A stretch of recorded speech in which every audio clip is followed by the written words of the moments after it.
Hi, എല്ലാവർക്കും നമസ്കാരം. ഇന്നത്തെ ഈ വീഡിയോയിലേക്ക് എല്ലാവരെയും ഏറ്റവും സ്നേഹത്തോടെ സ്വാഗതം ചെയ്യുന്നു. നമ്മുടെയൊക്കെ മനസ്സമാധാനവും സന്തോഷകരമായ കുടുംബ ബന്ധങ്ങളുമൊക്കെ നശിപ്പിക്കുന്ന ഒന്നാണ് അടിസ്ഥാനരഹിതമായ സംശയങ്ങൾ. സംശയം ഒരു ചെറിയ വിത്തായിട്ടാണ് ഒരാളുടെ മനസ്സിൽ കടന്നു വരുന്നത്. എന്നാൽ അതിനെ തക്ക സമയത്ത് നിയന്ത്രിച്ചില്ലെങ്കിൽ അത് ഒരു വലിയ വിഷവൃക്ഷമായി വളരും. ആദ്യം അത് നമ്മുടെ മനസ്സമാധാനം നശിപ്പിക്കും, പിന്നീട് ദാമ്പത്യ ബന്ധത്തെ തകർക്കും, ഒടുവിൽ കുടുംബത്തിൻ്റെ സന്തോഷവും സമാധാനവുമൊക്കെ ഇല്ലാതാക്കുകയും ചെയ്യും. അടിസ്ഥാനരഹിതമായ സംശയങ്ങൾ നമ്മുടെ ലൈഫിൽ ഉണ്ടാക്കുന്ന ഒരു ഇമ്പാക്റ്റ്, ഒരു വലിയ അപകടത്തെക്കുറിച്ച് കൂടിയാണ് ഇന്നത്തെ ദിവസം ഈ വീഡിയോയിലൂടെ കുറച്ച് കാര്യങ്ങൾ ഞാൻ നിങ്ങളുമായി ഷെയർ ചെയ്യുന്നത്.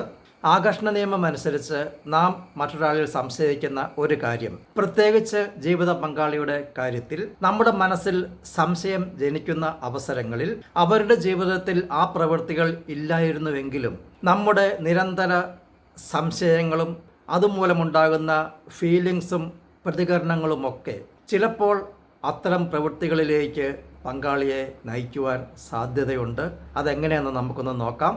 ആകർഷണ നിയമം അനുസരിച്ച് നമ്മുടെ ചിന്തകളും വികാരങ്ങളുമൊക്കെ വെറും മാനസികാവസ്ഥകൾ മാത്രമല്ല, അവയൊക്കെ പുറത്തേക്ക് പ്രസരിപ്പിക്കുന്ന ഊർജ തരംഗങ്ങളാണ്. ഒരു ദാമ്പത്യ ബന്ധത്തിൽ പങ്കാളികൾ തമ്മിൽ നല്ല ഊർജ ബന്ധം ഉള്ളതുകൊണ്ട് തന്നെ ഒരാളുടെ നെഗറ്റീവ് ചിന്തകളും വികാരങ്ങളുമൊക്കെ അവരുടെ പങ്കാളിയെ എങ്ങനെ സ്വാധീനിക്കുന്നുവെന്നും അതിന് പിന്നിലെ സയൻസ് എന്താണെന്നുമെന്ന് നമുക്ക് നോക്കാം. ഒന്ന്, എൻട്രെയിൻമെൻറ്റ് എഫക്റ്റ് അല്ലെങ്കിൽ വൈബ്രേഷണൽ മാച്ചിങ്. ഭൗതിക ശാസ്ത്ര തത്വപ്രകാരം രണ്ട് വസ്തുക്കൾ ഒരേ ഫ്രീക്വൻസിയിൽ വൈബ്രേറ്റ് ചെയ്യുമ്പോൾ അവ പരസ്പരം സ്വാധീനിക്കുന്നു. ഇതേ രീതിയിൽ തന്നെയാണ് ആകർഷണ നിയമവും നമ്മുടെയൊക്കെ ബന്ധങ്ങളിലും പ്രവർത്തിക്കുന്നത്. നിങ്ങൾ ദേഷ്യം, ഉത്കണ്ഠ അല്ലെങ്കിൽ അമർഷം തുടങ്ങിയ നെഗറ്റീവ് വികാരങ്ങൾ ഉള്ളിൽ കൊണ്ടു നടക്കുമ്പോൾ നിങ്ങളുടെ പങ്കാളിയും ഓട്ടോമാറ്റിക്കായി ആ നെഗറ്റീവ് ഊർജ്ജത്തിലേക്ക് ആകർഷിക്കപ്പെടും.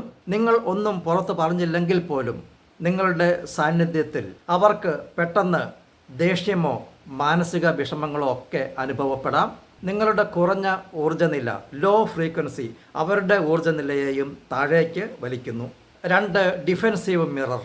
നിങ്ങളുടെ ഉള്ളിലെ മാനസിക നിലയെ പ്രതിഫലിപ്പിക്കുന്ന ഒരു മിറർ ആയി നിങ്ങളുടെ ജീവിത പങ്കാളി മാറുന്നു.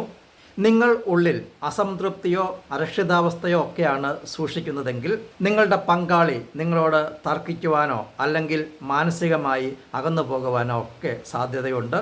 നിങ്ങളുടെ ഉള്ളിലെ നെഗറ്റീവ് ഊർജ്ജത്തോടാണ് അപ്പോൾ അവർ യഥാർത്ഥത്തിൽ പ്രതികരിക്കുന്നത്. മൂന്ന്, മാഗ്നറ്റിസം ഓഫ് തോട്ട്സ്. നമ്മുടെ മനസ്സ് ഒരു കാന്തം പോലെയാണ്. നാം എന്തിനെക്കുറിച്ച് കൂടുതൽ ചിന്തിക്കുന്നോ അവയെ നാം അറിയാതെ നമ്മുടെ ജീവിതത്തിലേക്ക് നാം ആകർഷിച്ചു വരുത്തും. നമ്മുടെ പങ്കാളിയോടുള്ള സ്നേഹവും വിശ്വസ്തതയും നിറഞ്ഞ ചിന്തകൾ നമ്മുടെ ബന്ധം ദൃഢമാക്കുമ്പോൾ അനാവശ്യമായ സംശയങ്ങൾ ആ ബന്ധത്തിൻ്റെ അടിത്തറ ഇളക്കുന്നു. നാം എന്തിനെയാണോ ഭയപ്പെടുന്നത് അത് നമ്മെ തേടിയെത്തും. നാം എന്തിനെയാണോ സംശയിക്കുന്നത് അത് നാം തന്നെ അറിയാതെ പ്രകൃതിയിൽ നിന്നും ആകർഷിച്ചു വരുത്തും. ഊർജത്തിൻ്റെ കൈമാറ്റം മുഖാന്തരമാണ് ആകർഷണ നിയമം ഇപ്രകാരം ചെയ്യുന്നത്.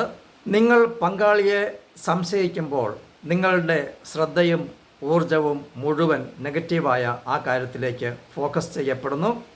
അവർ എന്നെ ചതിക്കുമോ, വിശ്വാസവഞ്ചന കാണിക്കുമോ എന്ന നിരന്തരമായിട്ടുള്ള ചിന്ത നമ്മുടെ ഉപബോധ മനസ്സിൽ എത്തിച്ചേർന്നാൽ ഉപബോധ മനസ്സ് ആ ചിന്തകളെ നമ്മുടെ ഒരു ആഗ്രഹമായി തെറ്റിദ്ധരിച്ച് അത് നമ്മുടെ ജീവിതത്തിൽ സംഭവിക്കുന്നതിനുള്ള സാധ്യതയും സാഹചര്യങ്ങളും ഒരുക്കിത്തരുന്നു. ഉപബോധ മനസ്സിന് നന്മയും തിന്മയും തിരിച്ചറിയുവാനോ കാര്യങ്ങൾ വിശകലനം ചെയ്യുവാനോ നമ്മൾ ആവശ്യപ്പെടുന്ന ഒരു കാര്യം നമ്മൾ നന്മയ്ക്കാണോ തിന്മയ്ക്കാണോ എന്ന് വിവേചിച്ചറിയുന്നതിനുള്ള കഴിവും ഇല്ല എന്നുള്ള കാര്യം നാം പ്രത്യേകം ഓർമ്മിക്കേണ്ടതാണ്. ഇപ്രകാരം ക്വാണ്ടം തിയറി, ആകർഷണ നിയമം അനുസരിച്ച് നമ്മുടെ ചിന്തകൾ തന്നെ, നമ്മുടെ ആ നെഗറ്റീവ് ചിന്തകൾ, നെഗറ്റീവ് വികാരങ്ങൾ, നെഗറ്റീവ് ഫീലിങ്സ് തന്നെ നമ്മുടെ ജീവിത പങ്കാളിയിൽ സ്വാധീനം ചെലുത്തുകയും അവർ ആഗ്രഹിച്ചിരുന്നില്ലെങ്കിൽ തന്നെ നാം ഭയപ്പെട്ടിരുന്ന കാര്യം അവരുടെ ലൈഫിൽ സംഭവിക്കുന്നതിനുള്ള സാഹചര്യങ്ങളും സന്ദർഭങ്ങളും അവരുടെ ലൈഫിൽ ഉണ്ടാവുകയും ചിലപ്പോൾ അവർ അത്തരം പ്രവൃത്തികളിലേക്ക് നയിക്കപ്പെട്ടേക്കുകയും ചെയ്യാം. ഇത്തരം അടിസ്ഥാനമില്ലാത്ത നെഗറ്റീവ് ചിന്തകൾ, സംശയ ചിന്തകൾ നമ്മുടെ മനസ്സിലുണ്ടാകുമ്പോൾ അവയൊക്കെ മുളയിലെ നുള്ളുവാൻ നാം ശ്രദ്ധിക്കേണ്ടതാണ്. നമുക്കതിന് സാധിക്കുന്നില്ല എന്നുണ്ടെങ്കിൽ നമുക്കതിന് പ്രൊഫഷണൽ ഹെൽപ്പ് തേടേണ്ടതാണ്. അവയ്ക്ക് യാതൊരു മടിയും വിചാരിക്കേണ്ട ആവശ്യമില്ല. കാരണം നമുക്കെല്ലാവർക്കും ഒരു ലൈഫേ ഉള്ളൂ. അത് നമുക്ക് സന്തോഷത്തിൽ ജീവിച്ചു തീർക്കേണ്ടതാണ്. ആകർഷണ നിയമം പോസിറ്റീവായി നമ്മുടെ ലൈഫിൽ സംഭവിക്കുന്നതിന് നിങ്ങളുടെ പങ്കാളിയുടെ പോസിറ്റീവായിട്ടുള്ള കാര്യങ്ങൾ ചിന്തിക്കുക. നിങ്ങളുടെ പങ്കാളി നിങ്ങളോട് വിശ്വസ്തത കാണിക്കുന്നതായി ചിന്തിക്കുകയും സങ്കല്പിക്കുകയും ഒക്കെ ചെയ്യുക. പങ്കാളിയുടെ സ്നേഹത്തിൽ നിങ്ങൾ സന്തോഷം കണ്ടെത്തുക. ഇങ്ങനെ നിങ്ങൾ പ്രപഞ്ചത്തിലേക്ക് പ്രസരിപ്പിക്കുന്ന പോസിറ്റീവ് ഊർജം നിങ്ങളുടെയൊക്കെ ബന്ധങ്ങളെ കൂടുതൽ മനോഹരവും സുരക്ഷിതവുമാക്കി തീർക്കും. ഓർക്കുക, സംശയത്തിൻ്റെ വിത്തുകൾ പാകിയാൽ വഞ്ചനയുടെ ഫലമായിരിക്കും ലഭിക്കുന്നത്. അതേസമയം വിശ്വാസത്തിൻ്റെ വിത്ത് പാകിയാൽ സ്നേഹം 100 ഇരട്ടിയായി നമുക്ക് തിരിച്ചു വാങ്ങാം. എല്ലാവർക്കും സന്തോഷകരമായ മനോഹരമായ ഒരു ദാമ്പത്യ ബന്ധം ആശംസിക്കുന്നു. ഇന്നത്തെ ദിവസം എന്നെ സംബന്ധിച്ച് നിങ്ങൾക്ക് എല്ലാവർക്കും നന്ദി പറയുകയാണ്, നിങ്ങളൊക്കെ അഭിനന്ദിക്കുകയാണ്. പുതിയ അറിവുകളുമായി നമുക്ക് അടുത്ത വീഡിയോയിൽ കാണാം. Stay blessed. Thank you.